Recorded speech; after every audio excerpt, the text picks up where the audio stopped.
Yeah. One of the things that we agreed to last time we got together, you and me and Brian, and I don't remember if Mike Graham was in it with us, Yeah, was he came in. hold each other accountable. Yep. And I said, I'm going to do one push-up a day. Well, here are the numbers, all right? This is Okay. from last Thursday. Um, that day I did 33, the next day 35, the next day 30.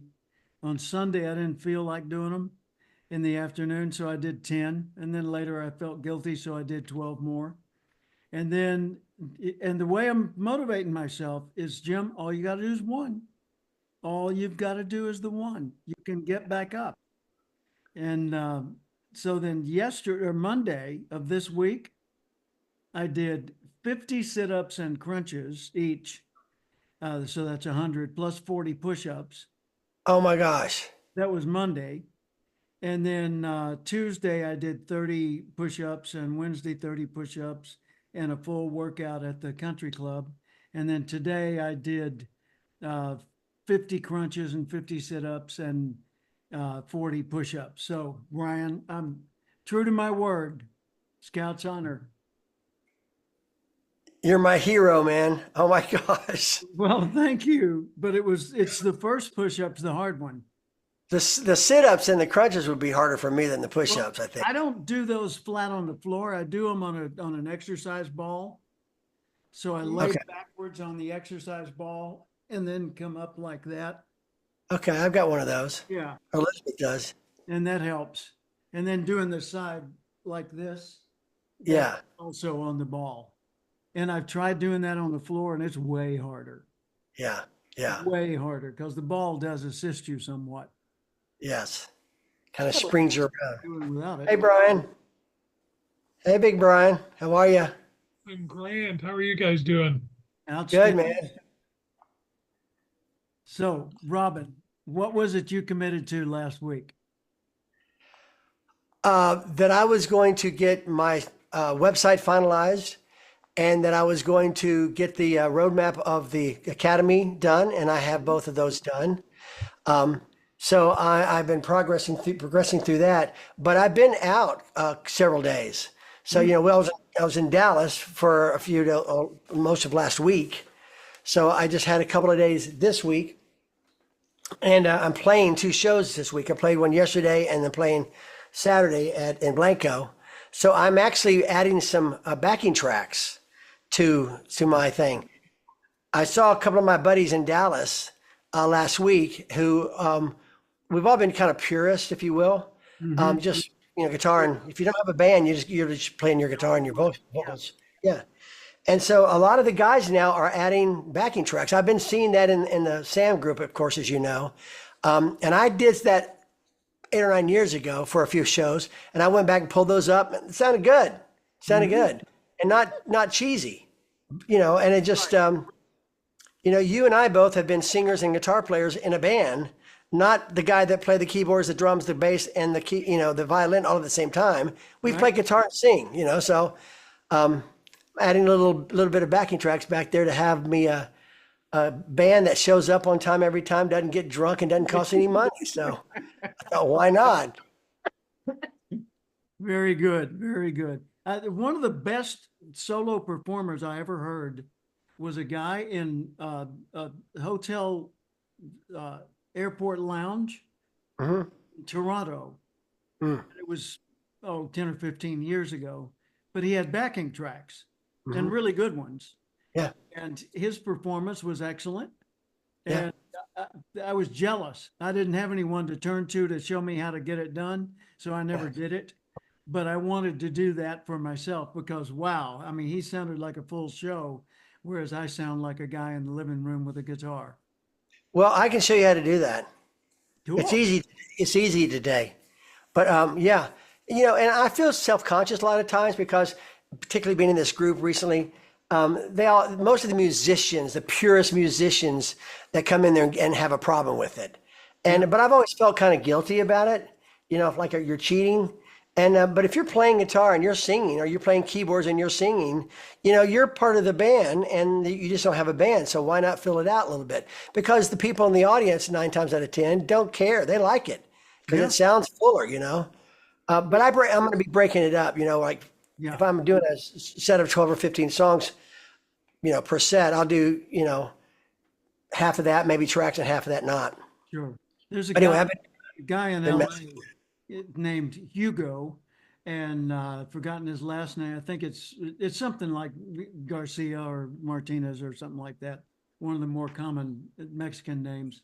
But Hugo did a uh, show at Sherwood Country Club, and it was a one-man band show. And this was 20 years ago.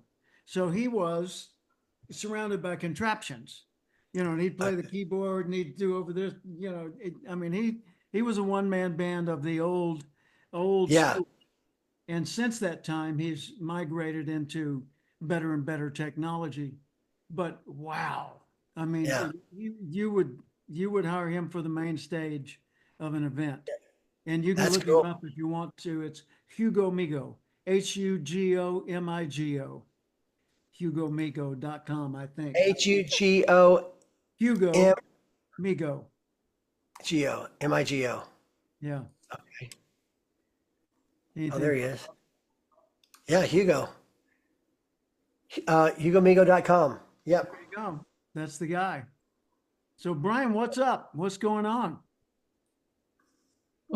I've been pulled in 5,000 different ways today. It is just everybody wants to talk to Brian Day. That's really, unless those are bill collectors, that's really a good problem to have. Yeah, Yeah. it is, but it's one of those days where I was like, okay, I've got time to get caught up on stuff, and now I got no time to get caught up on Yeah. stuff. So Years ago, I was in the audience at NSA, National Speakers Association, and the speaker was Norman Vincent Peale. And Dr. Peale said, I have a lot of my parishioners, I think he called them, the people at his church, who come to me and they complain that they've got too many problems. And I always remind them, the only people on earth without problems are the ones in the graveyard. He said, Yeah. so if you don't have any problems, say, Lord, please bring me some problems. Because you need problems to stay alive. And that's kind of the truth, though. I've got a little meme that I put out there that shows me trudging up a hiking hill, doing my best, on a steep slope. And the caption of it is, if I don't struggle, I don't improve. And that same thing came from when I was in China, struggling with chopsticks, and the people around me, oh no, teacher, let us do that for you. I said, no, no. And they said, no, we insist. I said, no, if I don't struggle, I don't improve. And they said, salute. I respect that. And that really is the case. I mean, if there's no resistance, the muscle atrophies. And the same thing's true for our personal characteristics. So Yeah. Brian, man, you're going to be a bodybuilder here. yeah, I might. I'll get all swollen, maybe be able to do a push up. There you go. You weren't kidding when Just find a spot on the wall and push off. yeah, that's basically where I might be starting. Let me tell you. There you go. Well, do you need any help in thinking through the 5,000 pulls? No, I'm good. I'll be honest. It's been a week of that. Mhm. I literally did not get to very much of working further on the manual. The policies and procedures. I didn't get much. I've definitely chosen to go with the Jim Cathcart method on my manual over the Grant Cardone method, just so that you are aware. Thank you. So that was that I did fully decide. And I'm not even going to be trying to pull parts of Grant in. I'm just using the AI gym to There you go.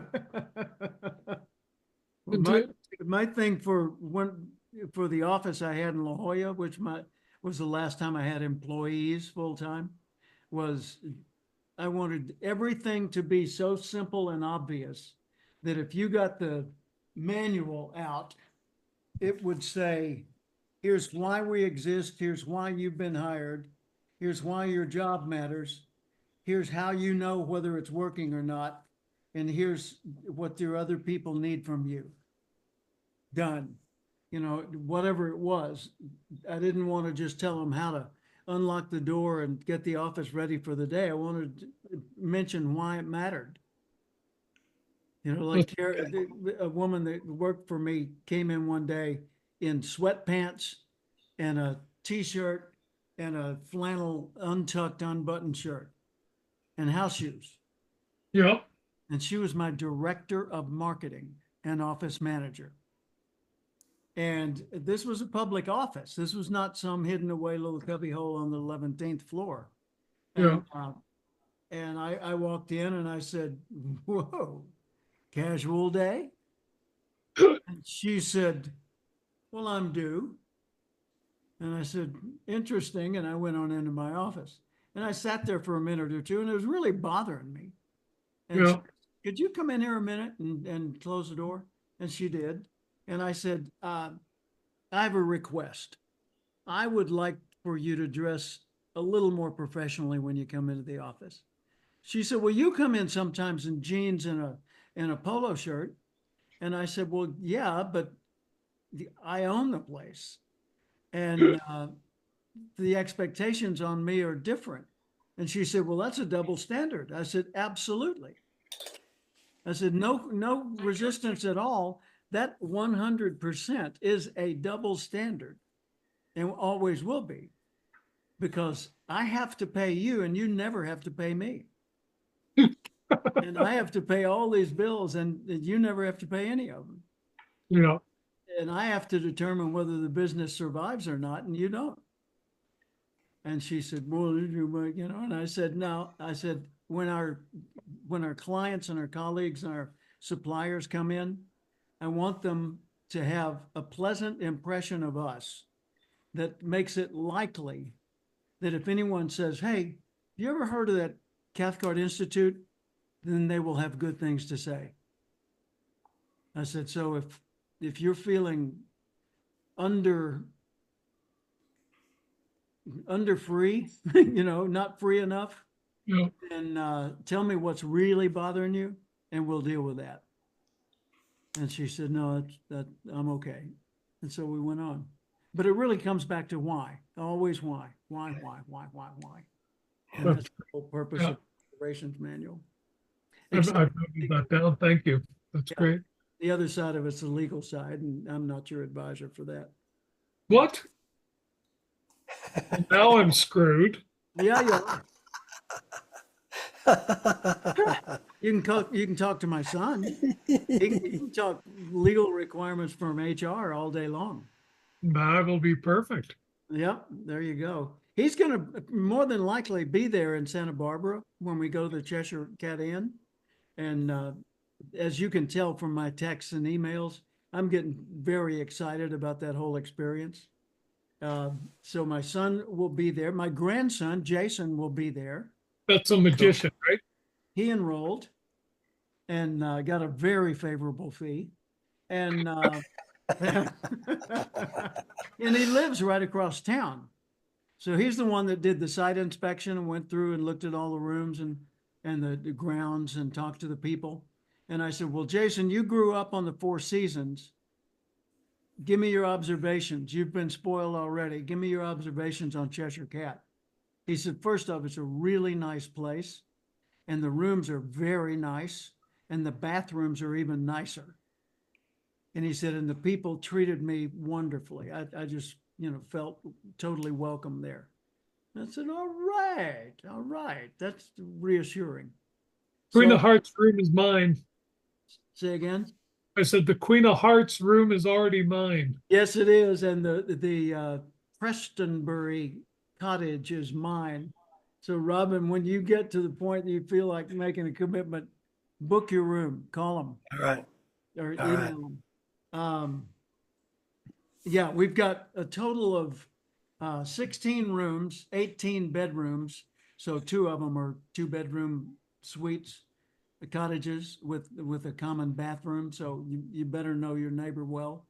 So that gives us 14 more that could be booked.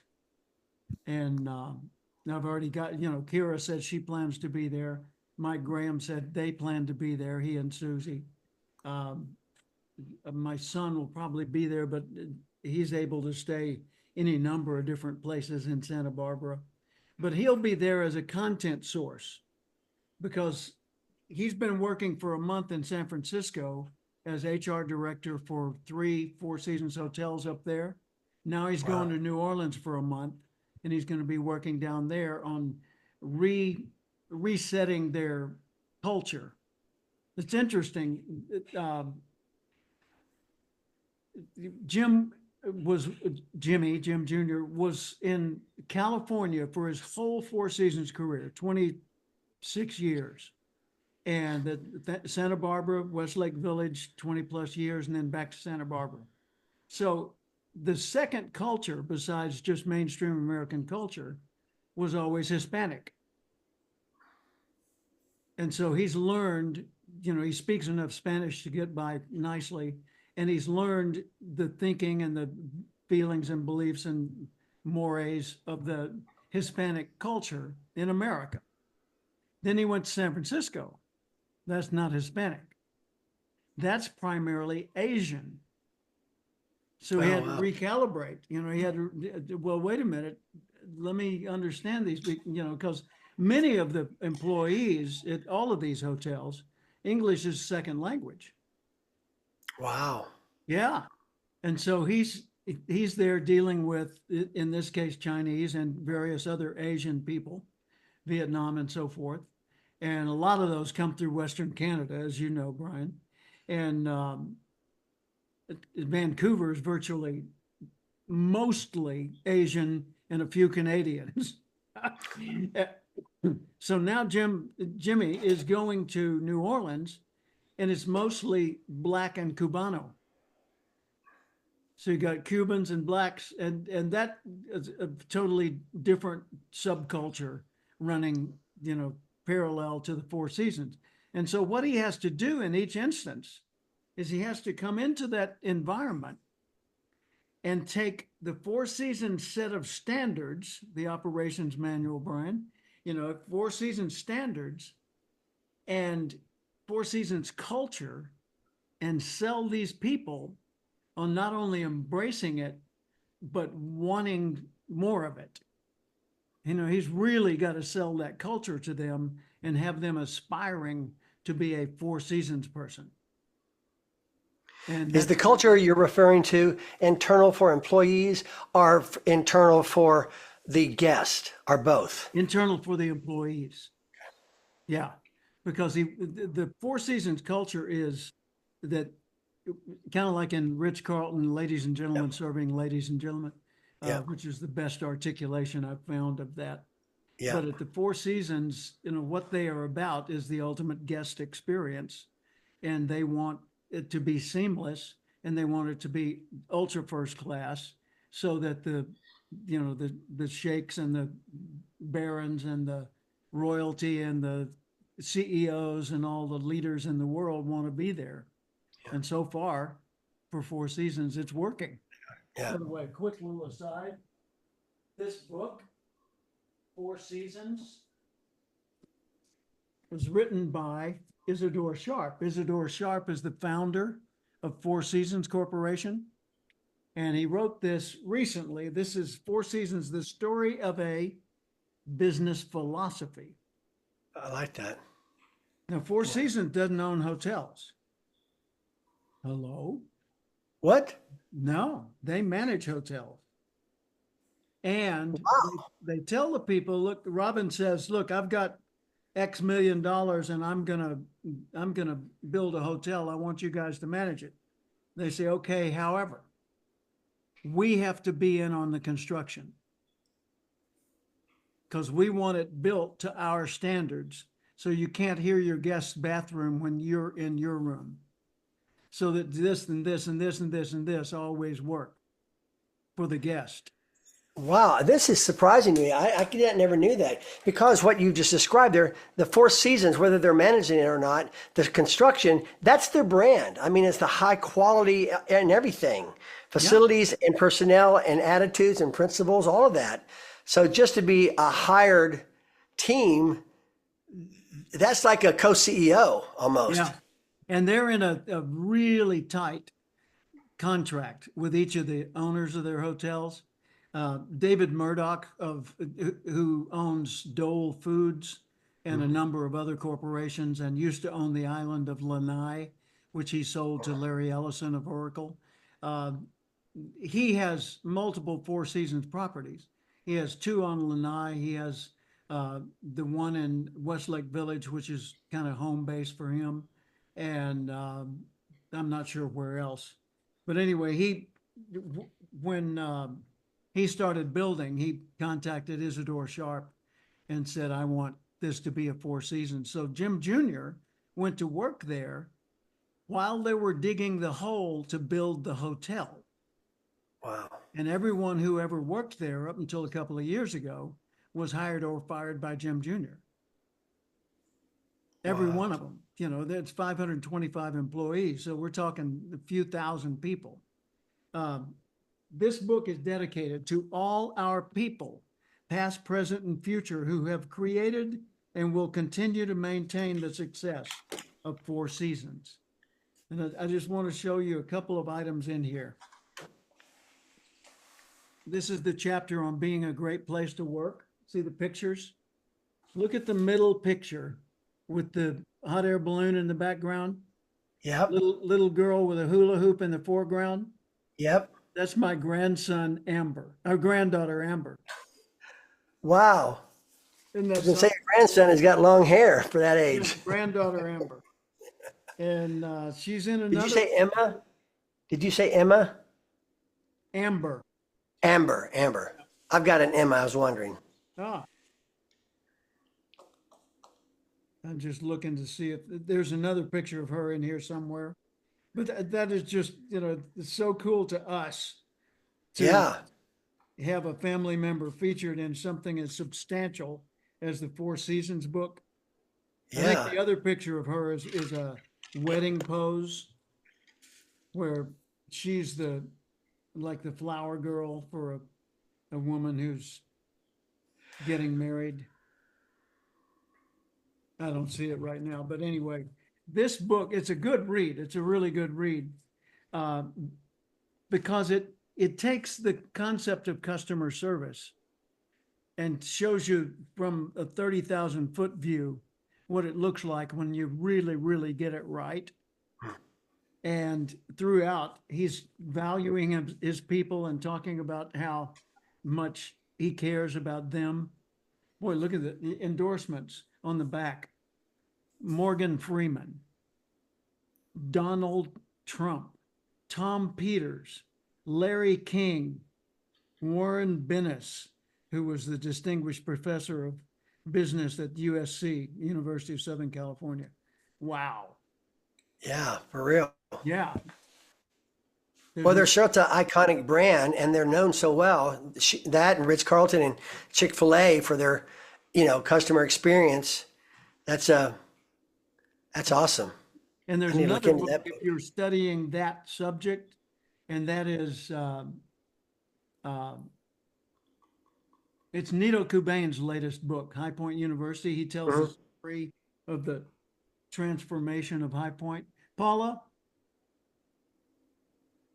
she can't hear me. Never mind. I was going to have her bring me the book, but I highly recommend both books because when you read them, you'll get ideas you can immediately share with your clients or implement in your own operations. And Okay. it's super good. That's So cool. how does a person like any of the three of us or those listening in later, how do we take our little modest operations by comparison and start evolving toward that level? What do you feel is at the center of that evolutionary path? Service. Service, elaborate if you would. Well, just Four Seasons is all about creating this incredible customer experience and the servicing of those people so that they want to come back each time, right? And spread the message of what an amazing what an amazing experience they had. Yeah.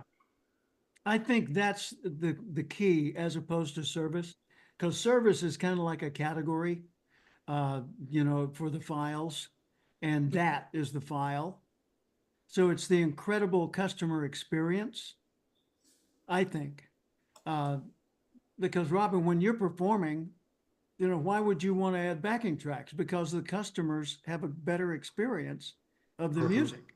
They might feel a more intimate connection with you without it, but I doubt it because of the nature of you and the way you perform. You always generate that connection with them.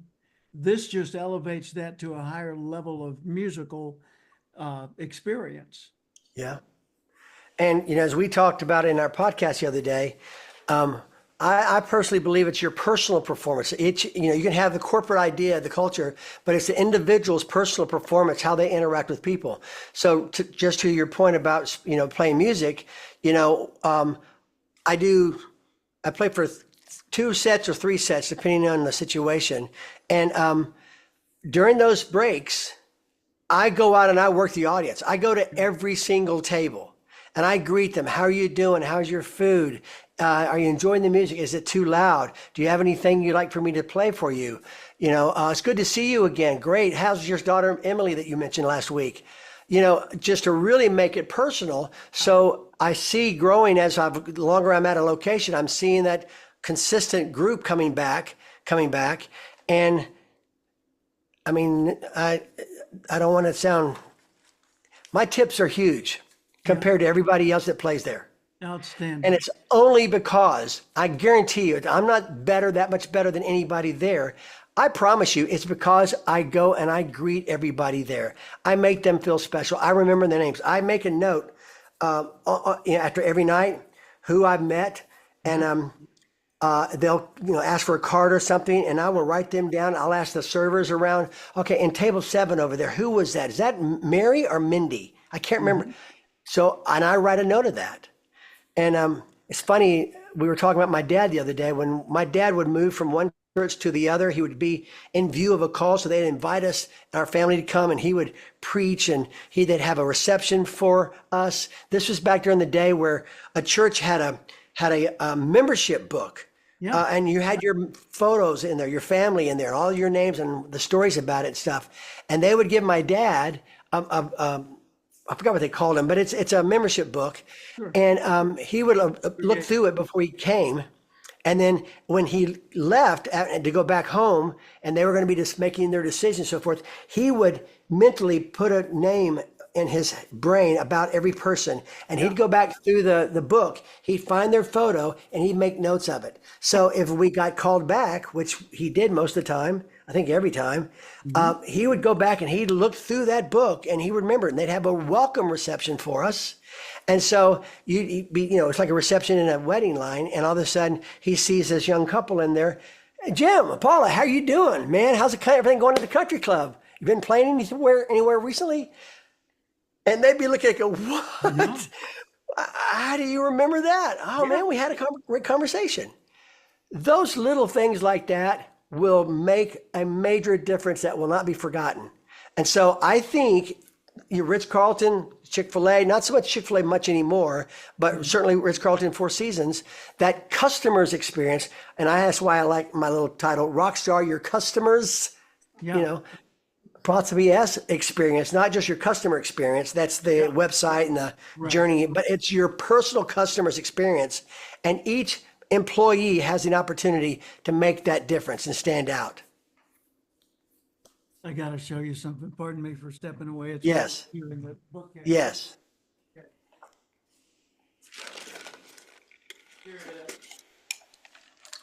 When we moved to Sherwood Country Club from La Jolla, 20 years in La Jolla, we moved to Thousand Oaks and we joined the country club and just joined as social members. They had what you were just talking about. An image Membership directory. about this one, right, right here. Look up, Brian. Sorry, sir. That's I all was right. making a note. Yep. So anyway, this is Sherwood Country Club's member directory. So when we moved there back in 2001, I, of course, got this as soon as it was published. And let me flip over here just a second. Yeah, there you go.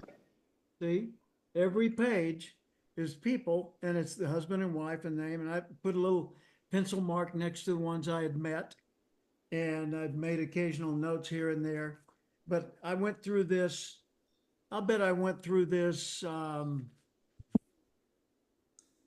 50 times, Yeah. over the years. And so I would often see people at the club and I'd say, "Hey, Robin, Jim Cathcart. Hey, Jim, how are you?"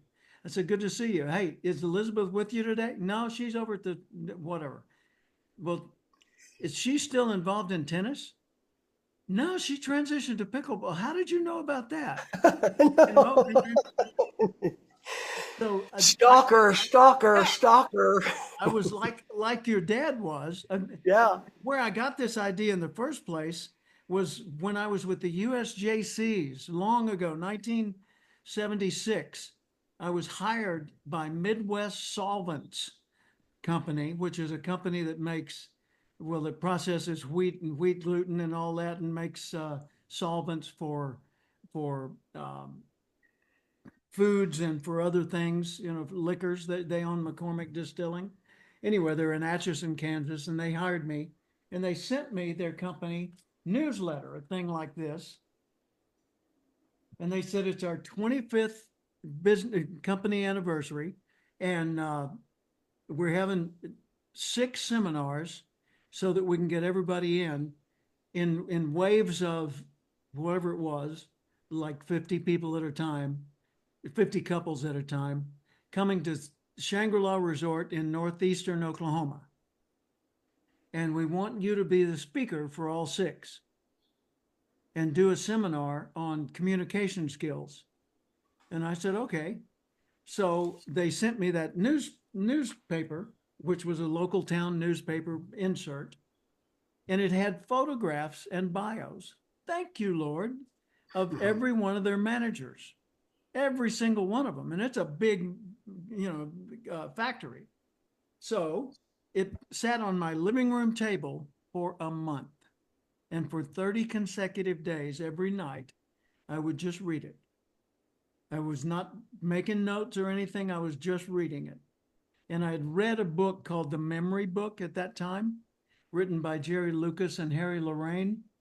And it was really popular. And so I was using those memory techniques whenever I would think of it. So I get to the meeting at Shangri-La Resort. And I'm standing in line to check in, and I haven't even seen my meeting planner yet. So I'm standing at the counter to check in, and I look around me and I think, holy smokes, I know all these people. And I say, excuse me, you're Brian, right? Yeah, Jim Cathcart. Well, how are you? Good, thank you. Hey, your wife's name Chandra or Chandra? Chandra. Ah, okay. Yeah, interesting name. I understand that she's enrolled in a course with New York University, NYU. What is that about? Well, are your kids still playing soccer? No, they and so I did that to everybody in line. And then I was standing in a hallway getting ready to go to my room, and I looked back and they're looking over at me and talking to each other like, who is this guy with the CIA or something? I mean, what's going on? And so I did my seminars and I said, let me see if I got this right. And I named everybody in the room, literally every person in the room. And the couples were all seated together. And they were blown away. Of course, I had a 30-year-old brain, so I could do this stuff. But Anyway, they were blown away. So we take a break, and they decided in the hallway, let's all sit with each other and mix it up and ask him to do it again. And I said, okay, you go back over here, you go back. And I did it, and I nailed it. And they couldn't believe it. And I said, now here's how you can do that. But you're right. I mean, the power of that individual attention is just irresistible, irresistible. So Four Seasons, when you pull into the portico,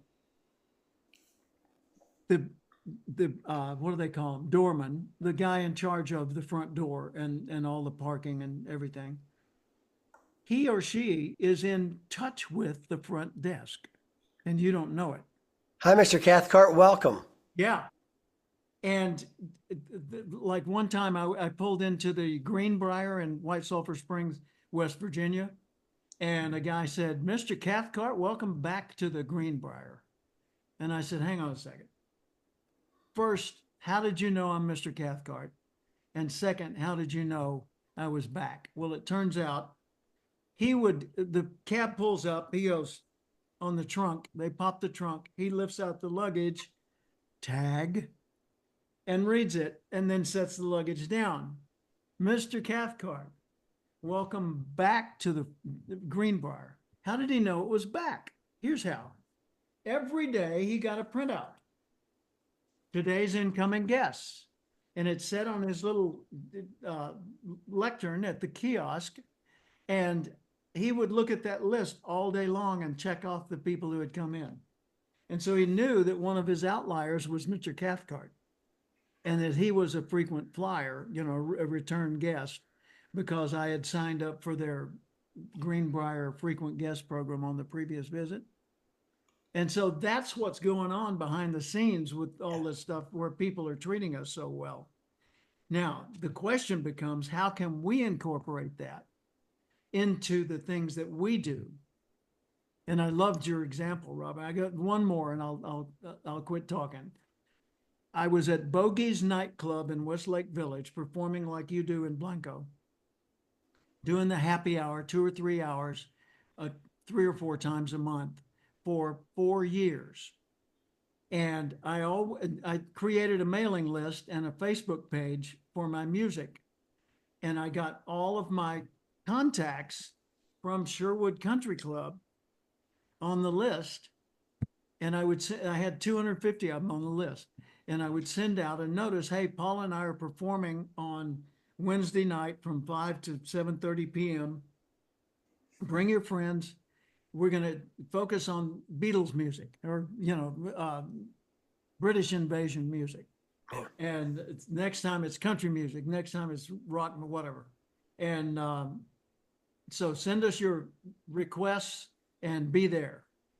And people would show up, and we got a good steady flow of people coming. Well, every time we performed, I made a note of who came. So for 4 years, I can tell you right now who was there each night of our performance over an entire 4-year period.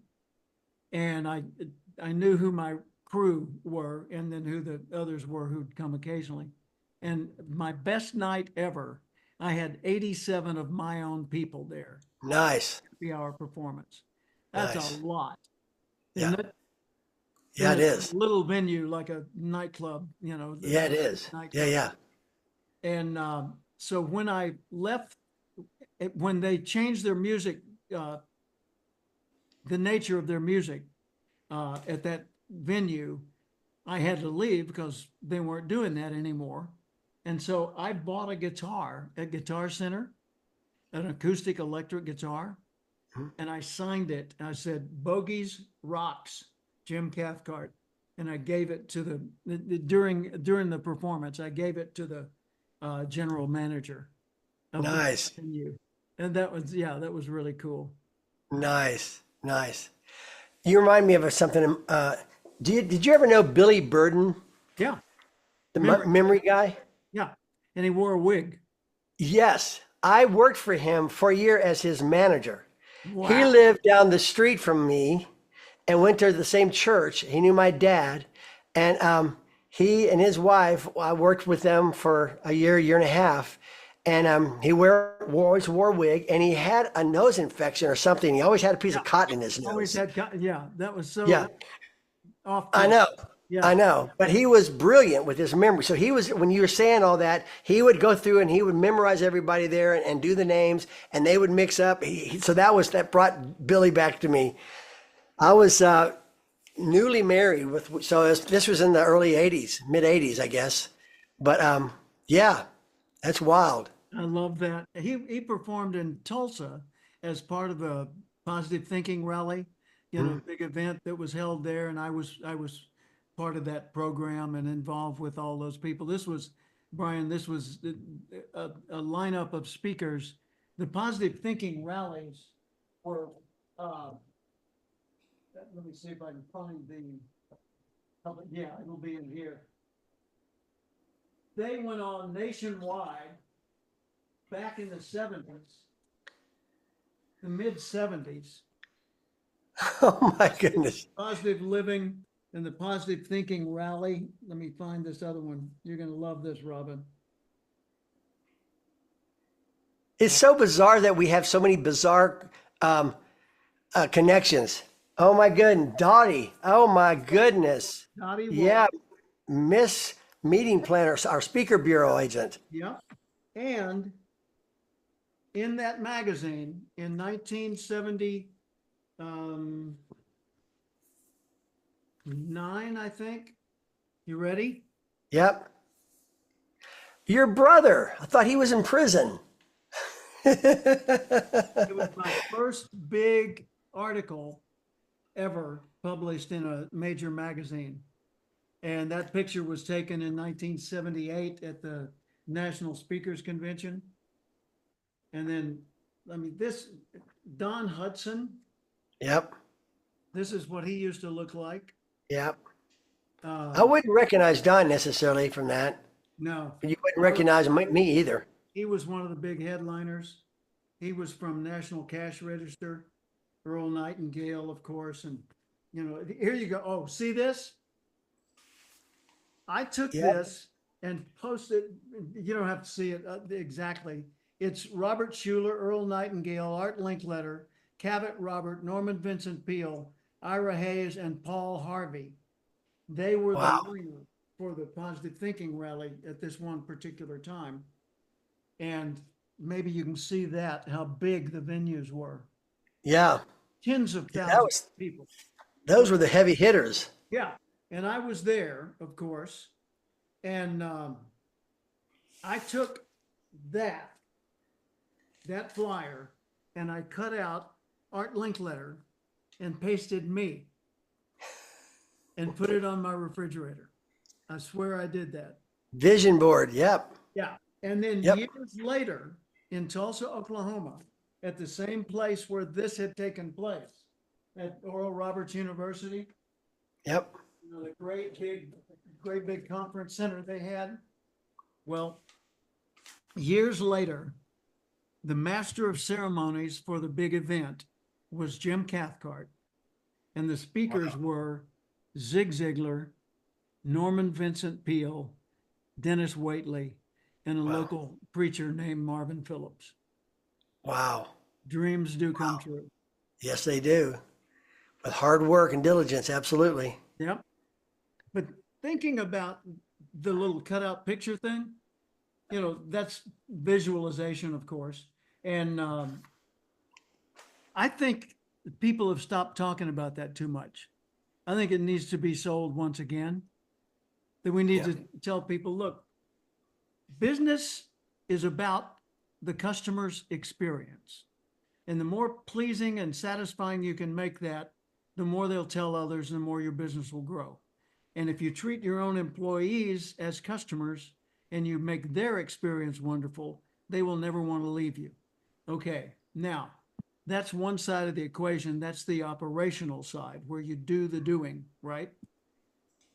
There's another side where there's little old you who occasionally has feelings, I'm not enough. How does that little person get to make a major impact in the world? How do you stretch your own thinking and your own belief in yourself? Because everybody says you got to believe in yourself, but nobody shows you how. Well, one part of that is let your dreams in. Yeah. Like my dream of being one of those people on that platform, I let the dream in. And then I cut out the little tiny wallet size of me and put it on there, and put it up there where I'd see it and be ridiculed for it, right? Because others that see it are going to say, really? Yeah, like that's going to happen. Well, anyway, I did that. I made the public pronouncement, I'm going to grow up to be one of those. But I had no reason to believe it could come true. I think that's the power of it. When you do that, it depends on the group that you're with, your network of people. In the network marketing, the positive mindset of that, there are a lot of people where think it, believe it, see it. You can achieve it, type of deal. I had a little motivational trio called Addison Bridge right after Troubadour, Texas.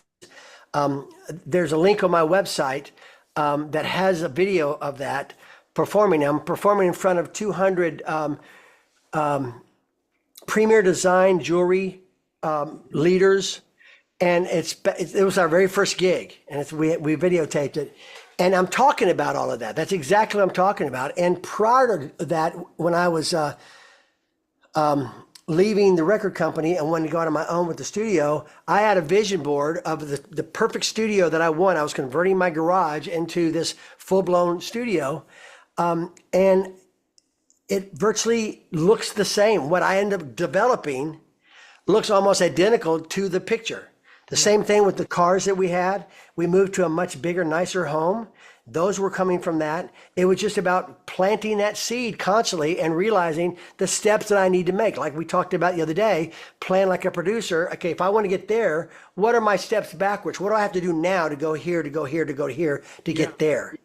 And by being proactive and maybe naive, to believe that could be achieved, yet willing to do the work to get there, that happened time and time again.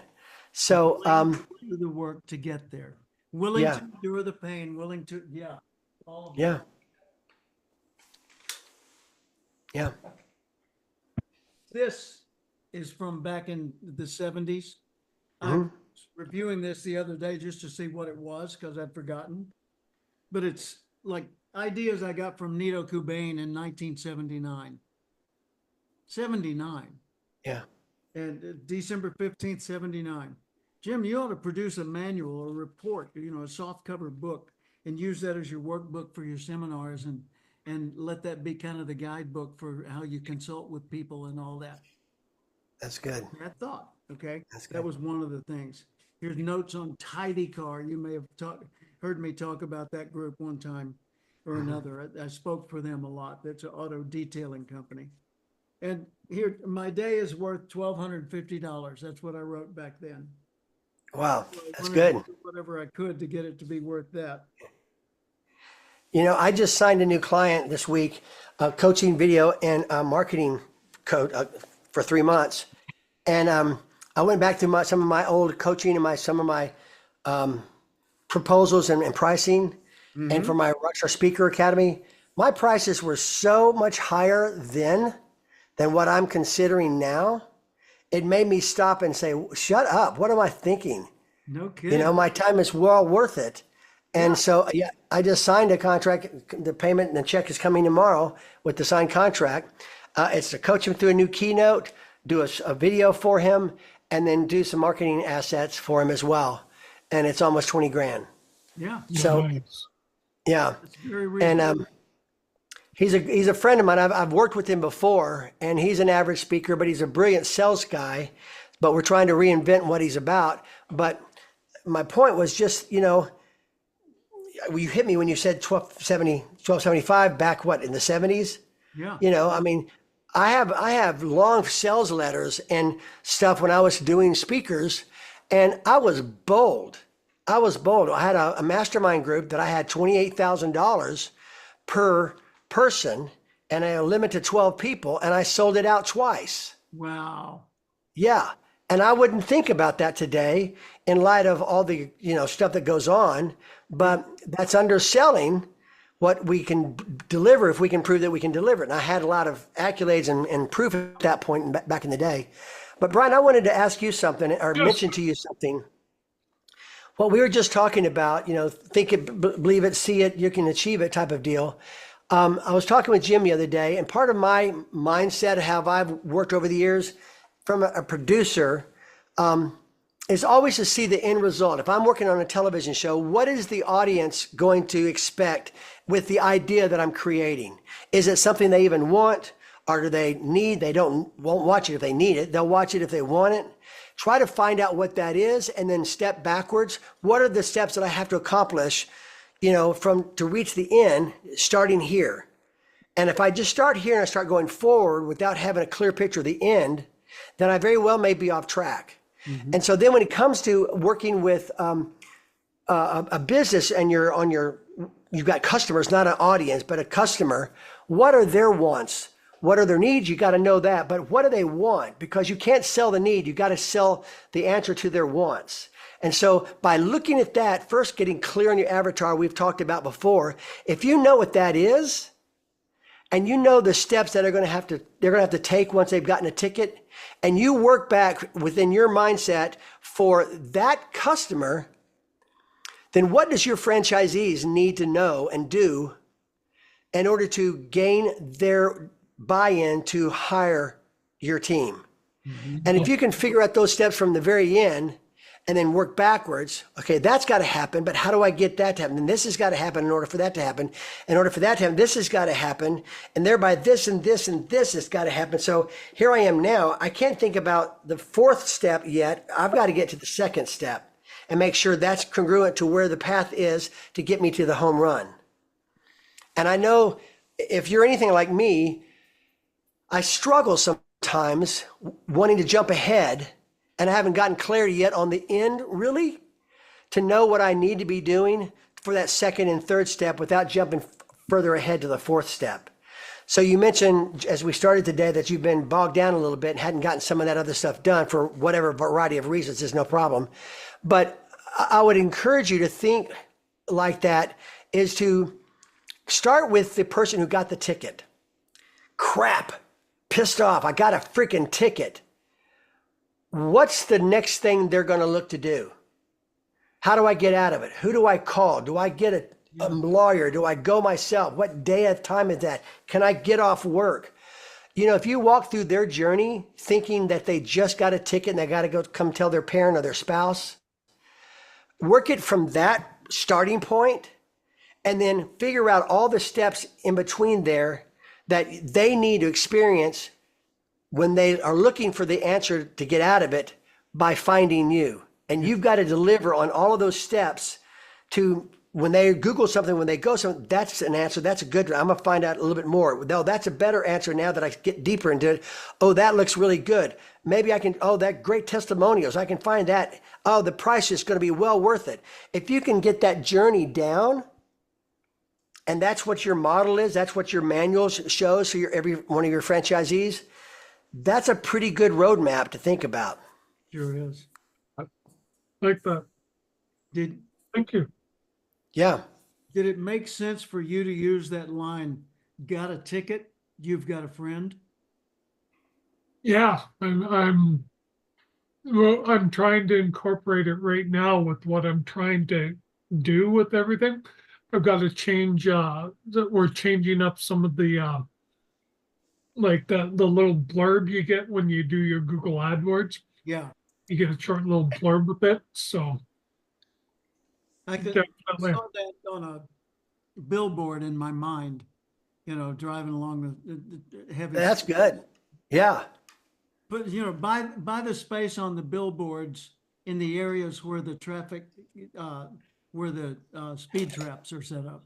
Yeah. The area just past it, Yeah. where you would be pulled over, and that would be in the background while you're getting the ticket.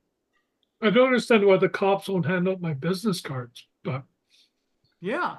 like, here you go. Here's the ticket. By the way, here's the guy to fight it. It would be perfect. but they Yeah. won't do it. Totally They perfect. won't do it. I have How a cool would question. it how cool would it be that you could get an affiliate program set up for officers? Wow. Yeah. Probably not Isn't that legal. amazing? The only That problem with would, that is their boss, and this is the problem to solve, not that it's unsolvable.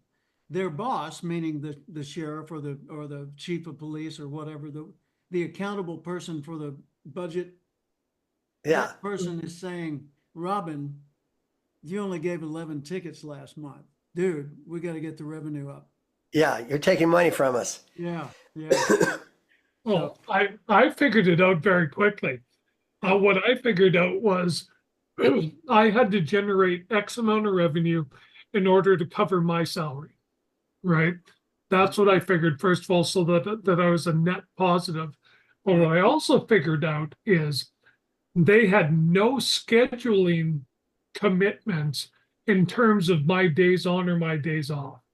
So I had a 50-50 chance of every single ticket that I wrote that I was going to get it on a day off, which meant I got 3 hours double time.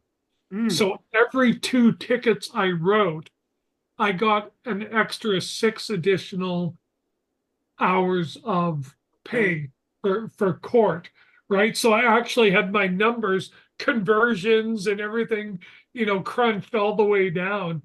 And so I would come back off days off and I'd come back and there'd be my whack of court notices. And everybody would be like, why are you in court all the time? And I'm like, are you guys stupid?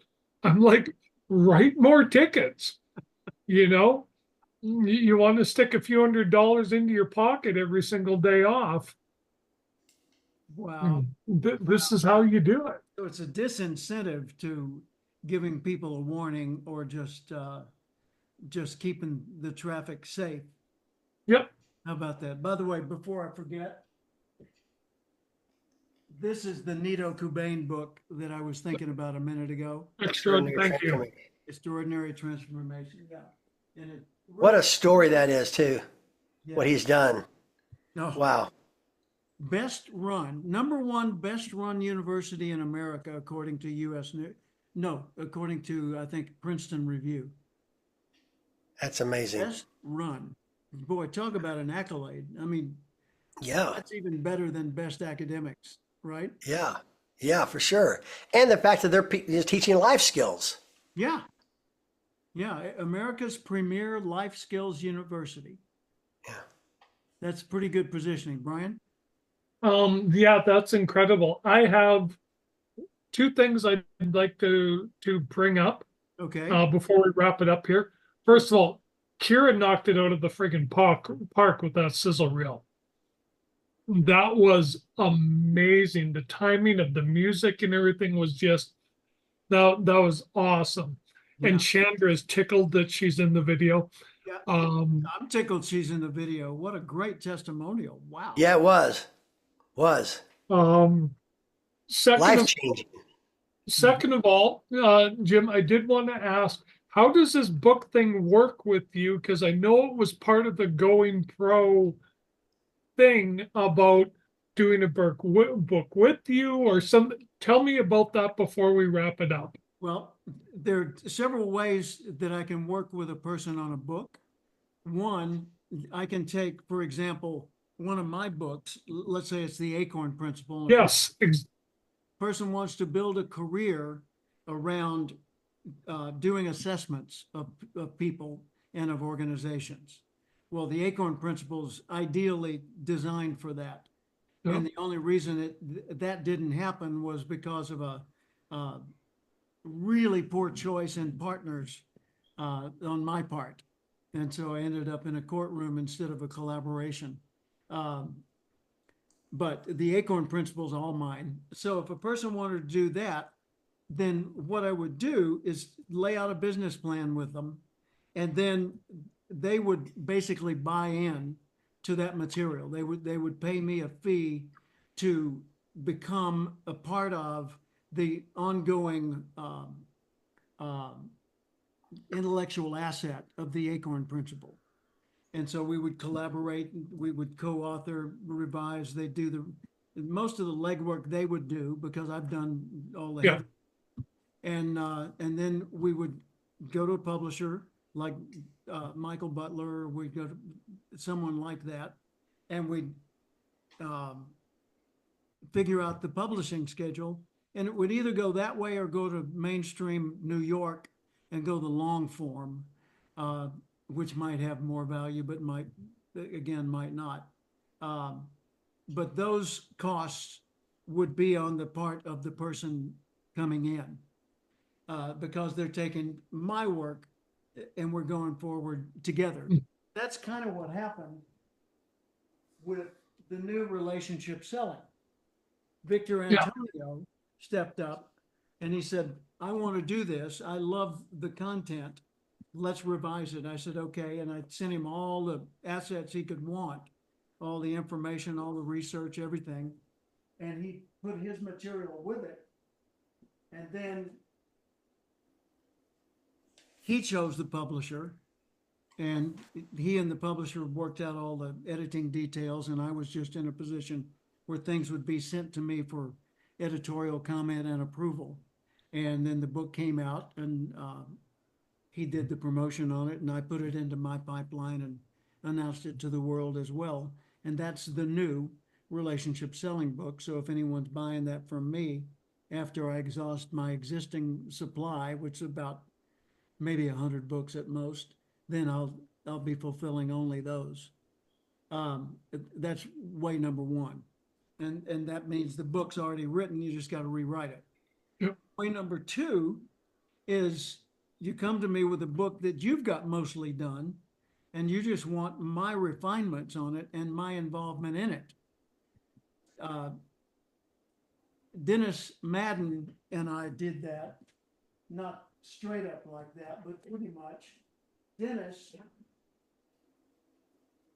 Yeah. High rev. Yep. okay, so he's from the automotive industry, and we came up with the content and went over it, and I had a lot of already written material and he had a lot of already written. We blended that like shuffling cards, and then we smoothed it out, and then we added to it and made it much better, and came up with an automobile friendly title and a Yep. logo, High Rev, with the tachometer and the rev, High Rev for small business. And so that's now Dennis's book. And by the way, he was carrying the whole load on that. So I gave him lead authorship on it. Actually, I gave him the choice. And he said, your name's stronger. Let's go with you. And then he called me back and he said, wait a minute. I've been thinking about this. I want it. And I said, okay. So that's what he did. Another example, Lisa Patrick came to me back in about 2020 or 2019 or something. And she said, I want to do a book with you. And I said, okay. And we talked about what it might be. And I sent her a bunch of content that I had already written. And she said, I like the idea of intelligent curiosity. Let's base it on that, because she used to be a private investigator. How perfect is intelligent curiosity for that? Yeah. And so we wrote this book together, and she paid for the production cost on it, which wasn't a lot. And then we promoted it together, and I'm still promoting it now and very proud of it, and love the whole thing. So, but here's the thing. Whoever does the book with me, they own it as much as I own it. I mean, they can't kick me out of it and go rewrite it with someone else, Yeah. but they own it as much as I own it in this. They go to the publisher and they buy any books they want. If they want 1,000 or if they want 100, they order them from the publisher. And I'm not involved in that, and I don't get a penny. I don't get a penny.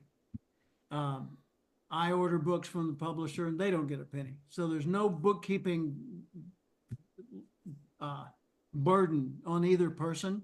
It's a straight up deal between two co-authors and a publisher. And it's Jim or Paula Cathcart, not Jim and Paula Cathcart, like in a will. Yeah. Right? So able to hold it in that kind of a way And that way you can sell 1,000 copies to one of your clients, and you can do a special deal under the heading of your title with one of your clients.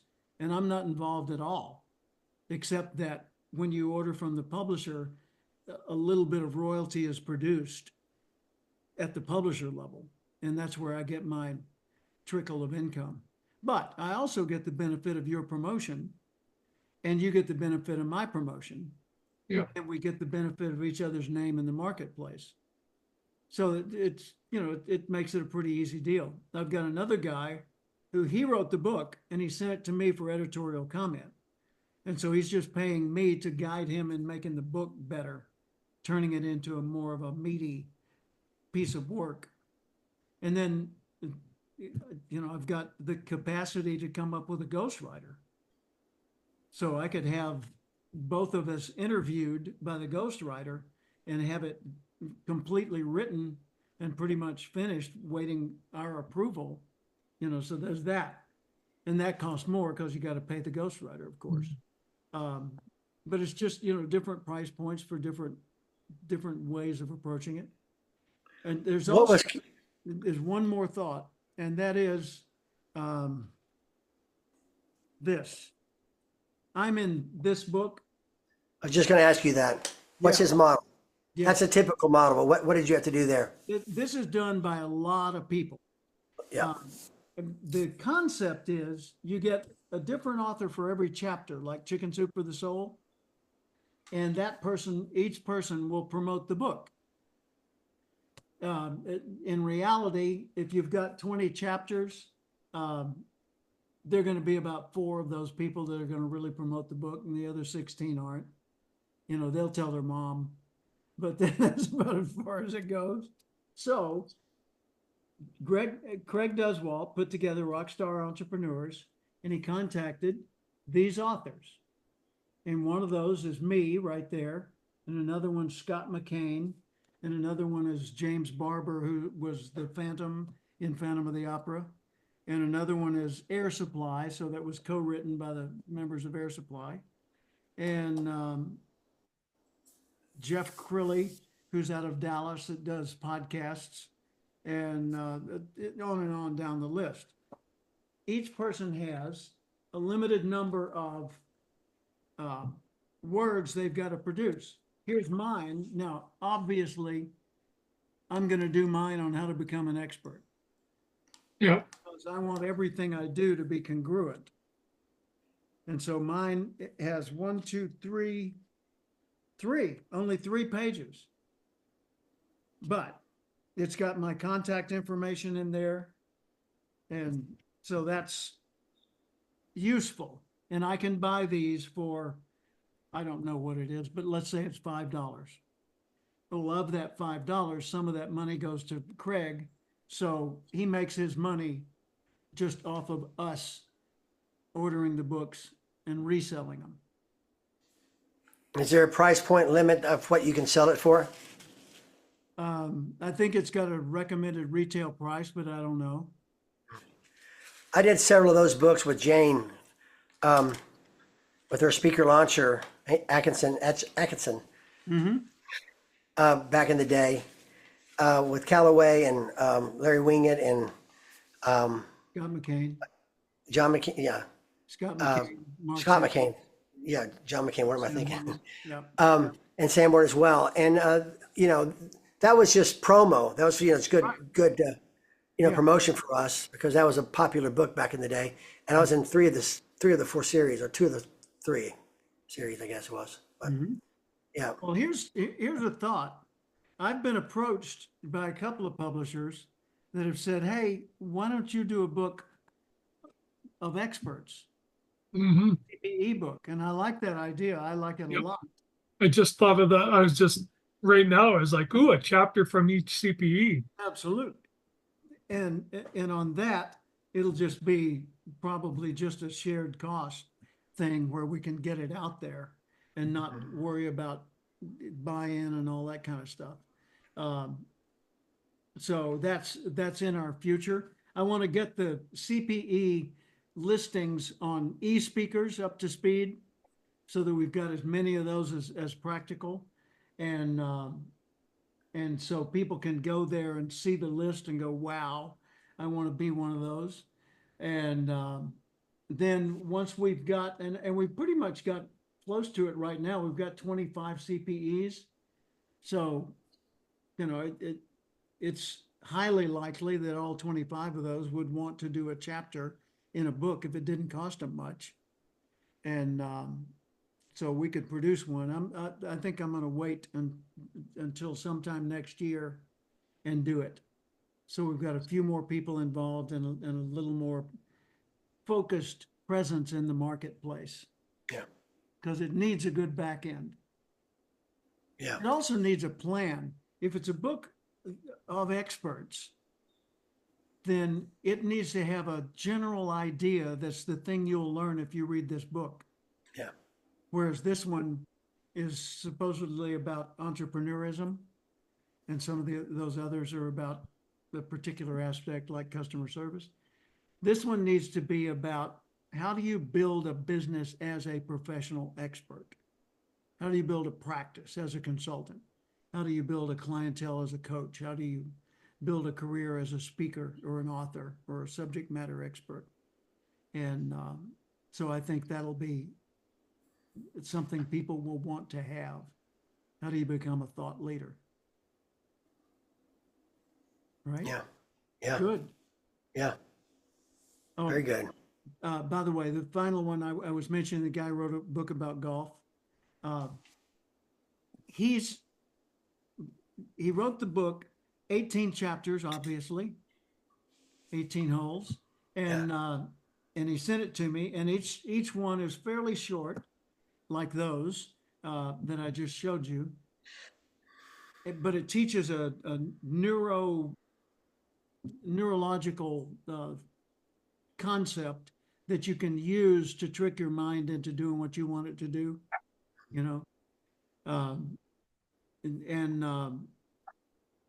so he sent it to me and I read it and I said, yeah, it's got the content, but it's got none of the appeal. So let's work on the appeal. Let's make it a story you want to read. Let's make it something where the hero's not always the hero, but it's embarrasses him or herself also. And where there's something to learn from that, and where some crises arrive, like some drunk comes stumbling out of a golf cart on hole 9 and breaks 2 of your prize clubs. How do you handle that? Or the girl with the drink cart comes up to hole number 5 and you're debating whether to order a bourbon or a soft drink while you're here on a business golfing with your potential client. So there's lots of ways you can play this. Yeah. That's good. Yeah, so we're having fun with that. So that's. And you're working with him on that? Say again? You're working with him on that? Yeah. Awesome. Yeah. Awesome. Yeah, that's kind of fun. So those are all the different ways that people retain me. And I sent you, the whole group, an offer today that I had sent out last week, but I don't think it got everybody's attention. So I extended it a week. But it's just, if you want to save money, sign up early, pay a deposit now, and work out a plan for the other payments. And Does my deposit count to that? yes, it does. When you spend money with Jim Cathcart, it counts toward the next level. All right. There you go. Cool. Well, thank you both, and thank your puppy. I will, sorry. Puppy was saying, it's 3:12. You need to wrap this up. Okay, we will. All right. Awesome. Thanks, guys. Thank you, guys. All right. Thank you. See y'all later. Bye. Bye, guys.